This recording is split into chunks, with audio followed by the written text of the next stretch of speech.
아나운서가 소개하고 아재가 분석하는 아이템. 와. 대표님 반갑습니다. 아, 반갑습니다. 네. 저희 아이템이 요즘 아주 네. 잘 나가고 있어요. 알고 계세요? 그러게요. 아주 대표님의 인기가 뜨겁습니다. 아유, 아닙니다. 우리 네. 아나운서님 예쁘시다고 이렇게 댓글 많이 달렸더라고요. 아, 훈훈한 분위기로 또 이렇게. 네, 어깨를 무겁게 좀 좋은 말씀 많이 해주셔야 될 것 같아요. 네, 요즘 좀 가장 뜨거운 감자 중에 하나가 이 전기차 아닐까 싶어요. 네, 저희 맞습니다. 아이템에서도 이전에 다루기는 했지만 최근에 이 애플이 현대차, 기아차 위탁 생산 그거를 거의 협상 마무리 단계다라는 네. 또 기사를 봤거든요. 뉴스가 또 일본 쪽에도 네. 이렇게 제안을 했다라는 뉴스가 나왔어요. 네네. 네. 그래서 뭐 아직 출시되려면 시간이 많이 필요하잖아요. 그러니까 그쵸? 애플도 이런 저런 이제 조건들 따져보면서 다가도록 검토해서 하지 않겠나 싶어요. 지금 당장 네. 우리가 할게 그러기는 아마 쉽지 않을 것 같고요. 그리고 사실 애플하고 네. 계약해본 업체 이야기 들어봤는데요. 페이퍼가 이만큼이래요. 그래서 이거 로펌에서 검토하는 데만 시간 꽤 걸립니다. 항상 언론들은 좀 앞서가는 네. 경향이 있거든요. 네, 그래서 특히 애플은 또 네. 조건들도 굉장히 디테일해요. 네. 네, 협력사들도. 그래서 그 검토하는 시간은 많이 필요할 거고요.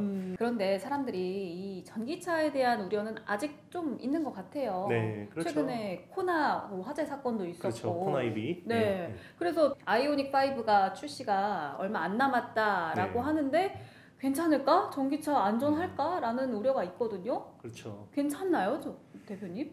아무래도 그 새롭게 도입되는 제품이다 보니까 네. 좀 완벽하지는 않아요. 그렇지만 항상 이제 새로운 것들은 노이즈가 있기 마련이고, 예전에 그랬잖아요. 이게 영국에서 마차들이 다닐 때 이제 자동차가 개발됐는데 그때 사고가 나서 네. 그 빨간 깃발이라고 해서 자동차가 마차보다 빨리 못 달리게 했어요. 그럼 기어가야 되나요? 그러니까 어떻게 됐냐면 영국에서 자동차 산업이 발달을 못한 거예요.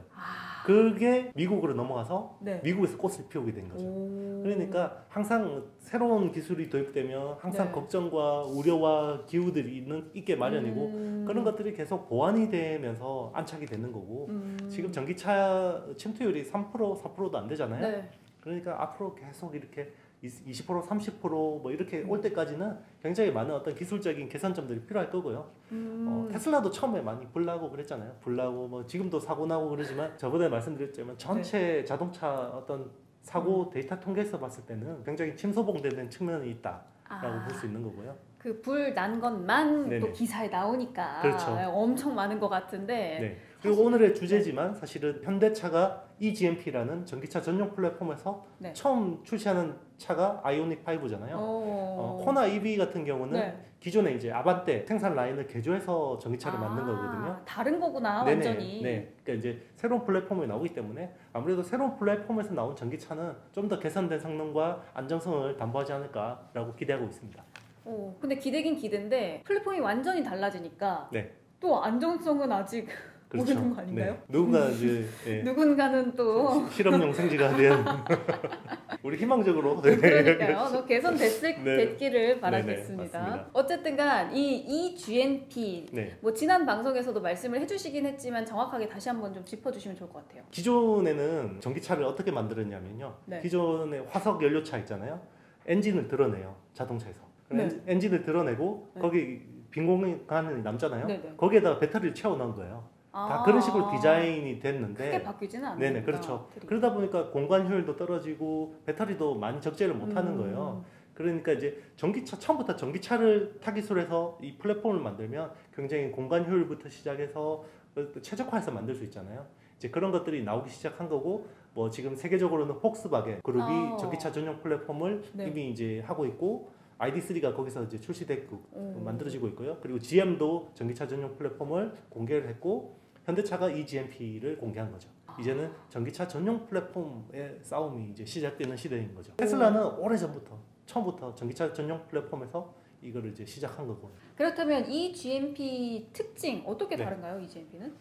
제일 중요한 게요. 1회 충전으로 500km 이상 주행이 가능합니다. 500km. 와, 엄청 네. 멀리 가네요. 기존에 400km대라 그랬죠. 네. 이제 거기네. 3세대 그렇죠. 3세대 전기차가 이제 되는 거고요. 18분 만에 초급속 충전이 됩니다. 80%까지. 우와, 기존의 전기차 되게 오래 걸려가지고 그렇죠. 그것 때문에 많이 힘들어 그렇죠. 하셨잖아요, 사람들이. 네, 그런 이제 메리트가 있고요. 이게 그래서 800V 고압 충전 시스템을 채택을 했어요. 제가 그때 고속 충전이 가능한 거는 마법의 가루라고 가루라고 했죠. 기억나시나요? 네.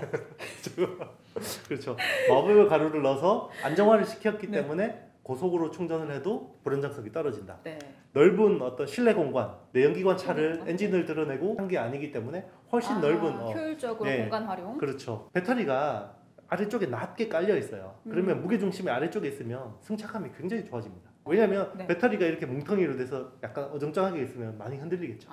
근데 낮게 깔려서 이렇게 안정적으로 되면 그렇죠. 잡아주는. 스포츠카 같은 경우는 굉장히 낮게 쫙 네. 스포츠카 타보셨어요? 하는 봤어요. 그렇죠. 타보면 굉장히 어떤 저중심 설계로 돼서 굉장히 주행감이 좋죠. 아. 바닥하고 내가 붙어서 간다는 네. 느낌 나잖아요. 그러니까 이제 배터리가 밑쪽에 쫙 깔려 있기 때문에 오. 그렇게 그럼 아이오닉 5는 그런 스포츠카 같은 그런 승차감 느낄 수 있는 그렇죠. 건가요? 제로백이 5.2초밖에 안 됩니다. 이야. 그리고 안전 성능이 많이 개선됐어요. 네. 그러니까 배터리하고 차체를 견고하게 연결하기 위해서 배터리를 관통하는 8점 포인트로 마운트 방식을 네. 적용해서 네. 앞쪽으로 받치든지 뒤쪽으로 받치든지 옆쪽으로 받치든지 해도 배터리나 사람한테 충격이 가지 않고 충격을 흡수할 수 있도록 설계가 되어 있습니다. 와, 여러모로 그냥 다 발전을 했네요. 네네, 그렇죠. 오. 기존에 좀 우려스러웠던 부분들이나 뭐 충전에 네네. 대한 부분들도 굉장히 많이 개선이 많이 돼서 개선이 됐습니다. 이번에 새로 출시가 되면 굉장히 기대가 많이 될 것 같아요. 네, 우리 아이오닉 5 한번 타봐야 되는데. 그러니까요. 시승기 한번 가야 되는데. 현대차 보고 현대차 있나? 보고 있나? 미국에서는 네. 바이든이 바이 아메리카라고 해가지고 관용 차량을 다 전기차로 바꾸겠다. 네. 뭐 이런 말을 했었거든요. 그렇죠. 그러면은 LG랑 그 마그나 합작한 것보다 차라리 현대차가 더 유리한 건가요? 어떤가요? 아무래도 뭐 바이 아메리카면 네. 그 현지에 공장이 있는 업체가 유리할 수는 있는데요. 네. 그러니까 애플의 입장에서 보면 사실 애플이 중요할까요? 그런 게 그 미국 내 공장이 있든 캐나다의 공장이 어디에 있든 있든 그렇죠. 자기들한테 더 적합하고 좀 더 개선된 기술을 가지고 있고 자기네들하고 좀 더 유리한 파트너십을 가진 회사를 선정하지. 물론 이제 뭐 정치권의 입김이 뭐 아예 배제될 수는 없겠지만 애플이라는 회사가 뭐 미국 정부의 뭐 어떤 요구 사항에 따라서 이렇게 의사결정하는 회사는 아니지 않습니까? 네. 그렇죠. 이 GMP로 인해서 애플카가 나오는 거잖아요. 이거를 네네. 가지고서 그렇죠. 지금 추정이 되고 있죠. 어. 네, 결정은 안 됐으니까. 추정이 되고 있는데 네네. 그렇다면 현대차에서 나오는 그 제네시스의 그 네네. 전기차들 네네. 어떻게 해요? 그러면 안 좋아지는 거예요? 애플카가 만약에 경쟁력 있으면 음. 가격 경쟁력도 있으면 우리 예전에 그 네. 자율주행차 한번 이야기하면서 네. 제가 현대차가 가야 될 길에 대해서 네. 삼성전자 갤럭시의 모델을 가는 게 가장 좋을 것 같다라고 네네. 이야기한 거 기억나시나요? 그쵸. 애플 아이폰이 나왔을 때 삼성이 어떤 전략을 했었냐면 네. 빨리 어쨌든 비슷한 거라도 만들어서 옴니아라는 모델을 내놓고 네. 그리고 이제 애플의 AP 칩을 파운드리를 해주면서 굉장히 많은 기술과 노하우를 습득하고 굉장히 그래서- 빠르게 따라잡았죠. 그렇죠. 그래서 갤럭시라는 제품을 내놓으면서 브랜드를 키운 거잖아요. 네네. 그렇죠. 애플의 협력사도 되면서 경쟁사도 되는 네. 그런 구도가 제일 좋은 거죠, 사실은. 어. 현대차도 마찬가지예요. 제네시스라는 브랜드를 가지고 애플 아이카랑 경쟁을 하면서도 어떤 협력적인 관계를 가져가는 미묘한 어떤 줄타기 그게 굉장히 중요한 어떤 시대 아닐까 생각하고 있습니다. 현대차는 딱 그 독자적인 그런 네네. 브랜드 파워를 키우는 그게 정말 중요하죠. 그렇죠. 왜냐하면 이제 독자적인 브랜드가 없으면 네. 그 결국은 폭스콘이 될 수밖에 없는 거거든요. 음. 폭스콘이 된다 그러는 거는 결국 2% 3% 마진율에 만족해야 되는 회사가 되는 거고요. 폭스콘이 아니라 TSMC가 돼야 되는 거죠. 그렇다면 지금 뭐 애플 제품들이 사실 서비스가 막 엄청 편리하고 그러지는 않잖아요. 그렇죠. 네. 그러면 애플카가 나오면 아무래도 제네시스 뭐 현대 전기차보다는 조금 이 서비스 면에서는 떨어질 수도 있을 것 같은데 네. 어떤 쪽이 조금 더 경쟁력이 있게 될까요? 그렇다면? 테슬라가 25,000불짜리 전기차를 내놓는다 그랬잖아요. 네. 25,000불이면 그냥 일반 화석연료차로 봐도 중간보다 싼 가격이에요. 네. 전기차를 그렇게 팔아요. 누군가는 사겠죠. 네. 거기서 풀 셀프 드라이빙 FSD라고 그래요. 네. 그 예전에 제가 그때 말씀드렸지만 그냥 깡통차라고 생각할게요. 깡통차를 사면 네. 자율주행차 레벨 2 수준의 그거를 구현할 수 있어요. 근데 거기서 10,000불을 더 내면 레벨 3로 OTA로 업데이트를 해준다 그러잖아요. 이 얘기도 말씀하셨어요. 네네, 그렇죠. 그런 식으로 서비스를 붙이는 거예요. 네. 옵션을 붙이는 거죠. 그리고 애플이 어떤 식으로 비즈니스 모델을 가져갈지는 모르겠지만 휴대폰하고 자동차도 굉장히 달라요. 자동차 같은 경우는 유지 보수 시장이 굉장히 큽니다. AS나 굉장히 네. 크거든요. 그런 것들을 어떤 식으로 하냐면 테슬라 같은 경우는 자동차 바퀴가 어느 정도 달았어요. 그럼 거기에 바퀴에 센서가 달려 있어요. 네. 그러면 연락이 갑니다. 당신 바퀴 거의 다 달았는데 저희가 교체하러 갈까요? 100불만 내면 와서 만약에 예를 들면 교체해 주는 거예요. 그러면 구독 서비스가 되는 거예요. 그러니까 자동차를 팔고 계속 거기서 보험도 팔고 부가적으로 그렇죠. 또 어떤 소모성 수익들이. 자재도 팔고 액세서리도 팔고 이런 식으로 한 게 계속해서 캐시플로우가 나오는 네. 거고요. 아마 애플도 그렇게 갈 가능성이 높다고 봐요, 저는. 그러면 기존의 어떤 자동차에서는 외제차 사면 AS도 안 돼요, 걱정해요 이러지만 그게 새로운 어떤 부가가치가 있는 사업이기 때문에 그런 것들이 하나하나 돈이 될 수 있고 소비자들은 걱정할 필요가 없다라는 생각입니다. 그것 또한 엄청 큰 시장이 될 수 그렇죠. 있겠네요. 애플을 사는 사람들은 이게 애플이 뭐 100만 원짜리든 200만 원짜리든 300만 원짜리든 사요. 거기에 무슨 중국산 LFP 배터리가 들어가든 뭐 NCM이 들어가든 NCA가 들어가든 아무 상관이 없습니다. 그냥 사과 마크 땅 찍혀있으면 사는 거거든요.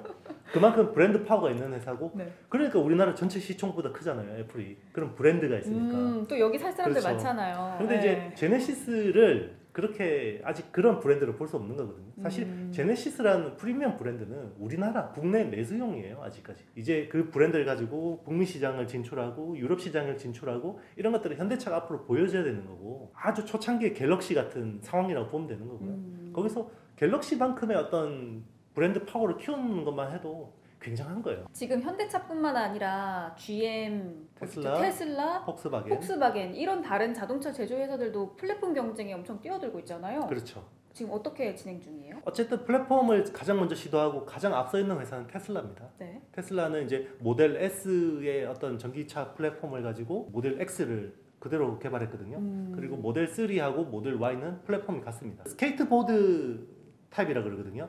전기차 배터리를 밑에 쫙 깔고 그 바퀴가 4개 달려있고 거기에 인버터, 컨버터, 전기차 매니지먼트 시스템 그래서 스케이트보드예요. 네. 거기 위에다가 승용차를 얹으면 승용차가 되고요. SUV를 얹으면 SUV가 되고 그러니까 우리 옛날에 그 애기들 레고 있잖아요. 네. 위에 딱 꽂으면 버스도 되고 그죠? 승용차도 되고 레고 판에다가 이렇게 네네, 하나씩 그렇죠. 그런... 네네, 맞습니다. 사실 그런 형태라고 보면 되거든요. 지금 이제 전기차 플랫폼이라는 게 다 그런 형태예요. 그러면 그 위에 자기가 디자인을 해서 안에 전장 부품을 어떻게 구성하고 이런 것들을 다 달리 할 수 있는 거예요.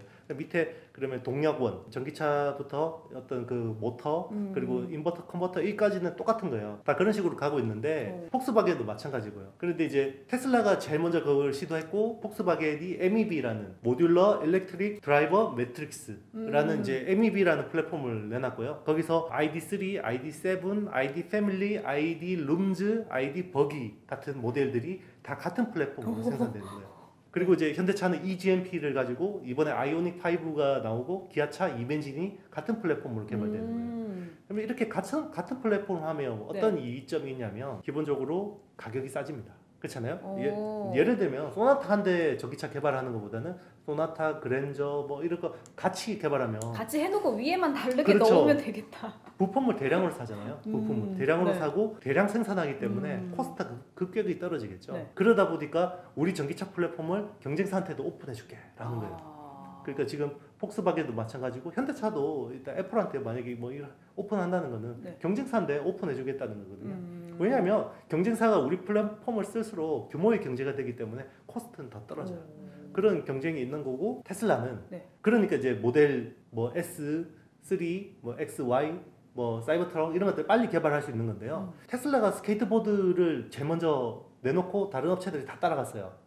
그리고 테슬라는 지금 어떻게 하고 있는지 아세요? 어떻게 하고 있어요? 이제는 스케이트보드 타입은 부영이야. 그래서 어떻게 해야 돼요? 새로운 거? 네, 또 새로운 걸 하고 있어요. 뭐예요? 유니바디라고 해서 차체 자체에다가 배터리를 적재하는 거예요. 차체에다가? 네. 그럼 기존의 배터리는 어떻게 되냐면 셀이라는 게 있어요. 양극재, 음극재, 분리막 전에 다 기억나시나요? 그게 하나의 셀이죠. 네. 셀을 가지고 여러 개를 적층을 해서 이거를 가지고 모듈을 만들죠. 모듈을 보통 6개나 8개를 적층을 해서 팩을 만들어요. 그게 이제 전기차거든요. 전기차 기본 배터리 구성인데 중간에 모듈을 구성하면서 셀에서 모듈로 가면서 굉장히 많은 공간 효율이 떨어져요. 그러니까 모듈을 없애고 셀을 가지고 바로 어떤 팩을 구성해 버리는 거죠. 그걸 셀 투 팩이라고 그래요. 바디 차체 안에다가 셀을 다 적재를 시키는 거예요. 모듈이 없어도 괜찮아요? 네, 그만큼 BMS 기술이 좋은 거죠. 배터리 매니지먼트 시스템.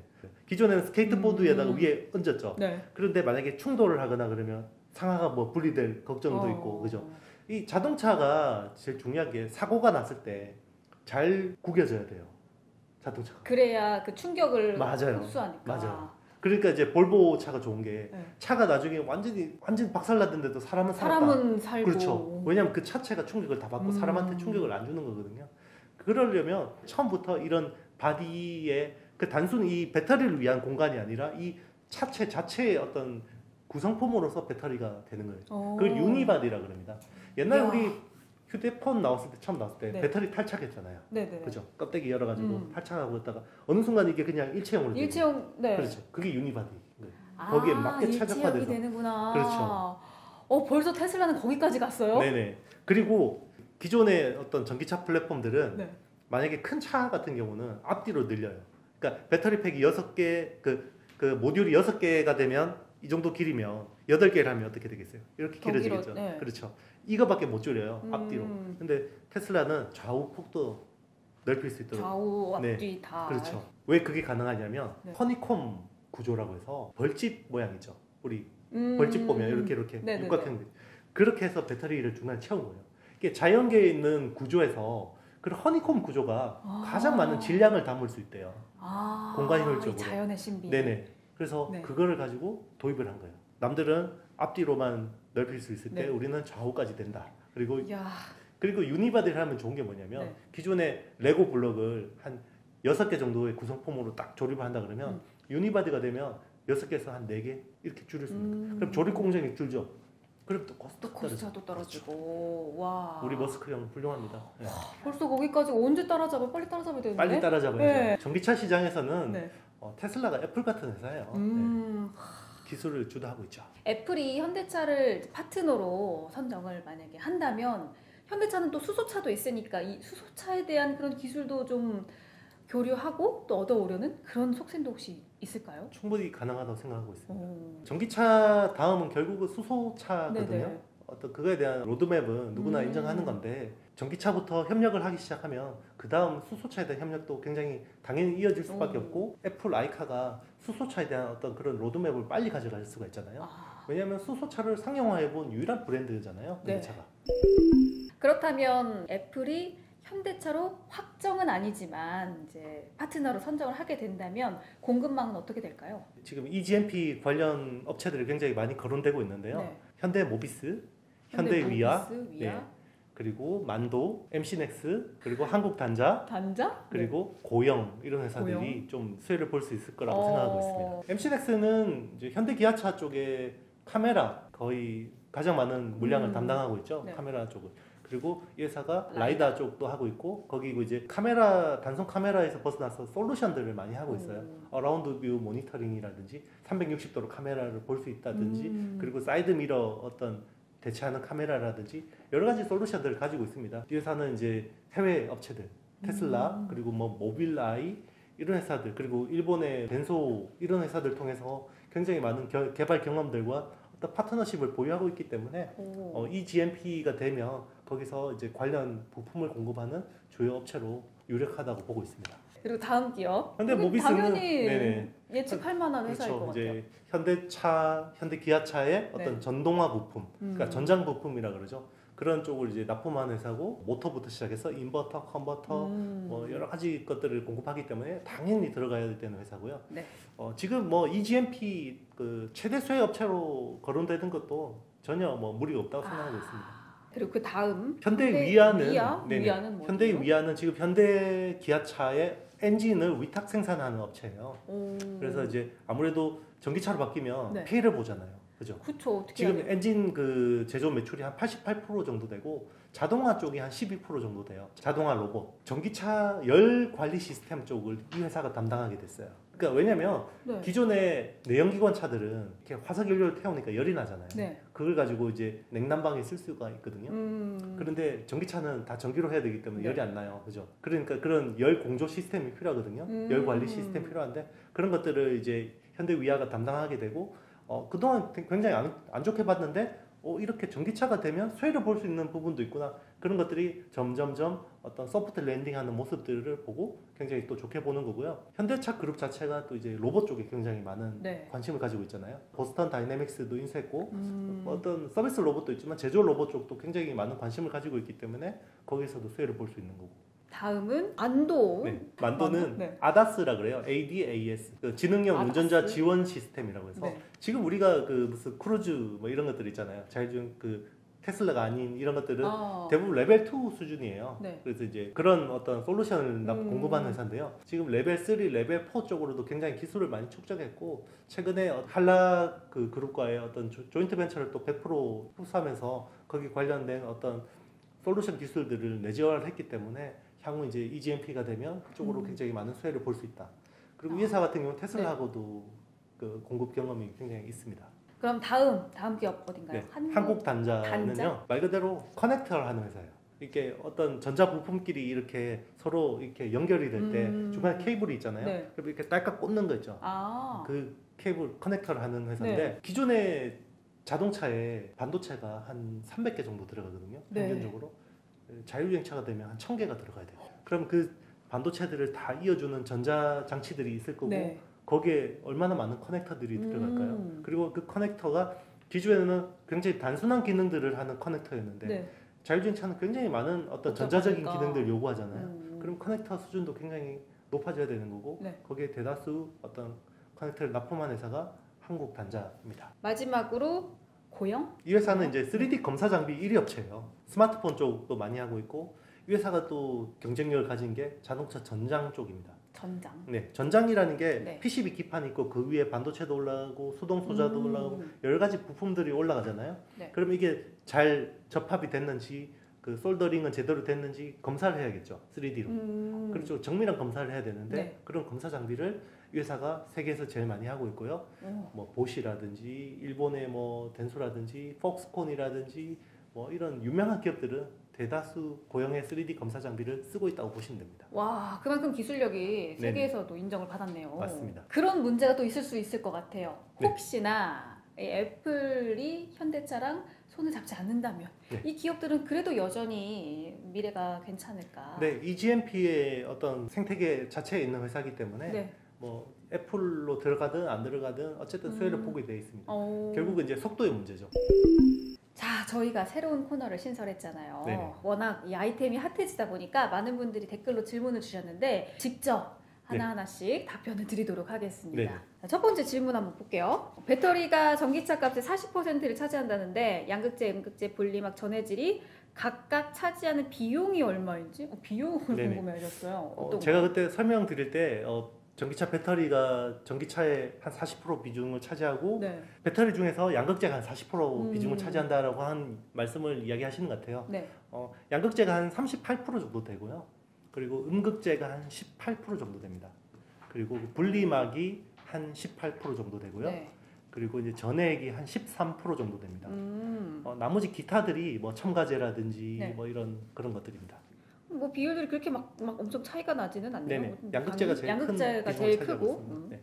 중에 가장 큰 양극재에 네네. 투자를 하는 게 더 좋은 건가요? 그거는 이제 주가 상황에 따라서 다 다른데 최근에는 이제 양극재는 제가 하이니켈 사명하면서 기술이 NCMA까지 왔기 때문에 어느 정도 이제 양극재 쪽은 이제 개발할 만큼 개발됐다. 지금은 이제 실리콘 첨가제라든 음극재 첨가제라든지 뭐 이제 첨보 같은 어떤 안정화 물질 이런 쪽으로 말씀드렸잖아요. CNT. 이제 그런 쪽이 좀 더 유명하다고 볼 수 있죠.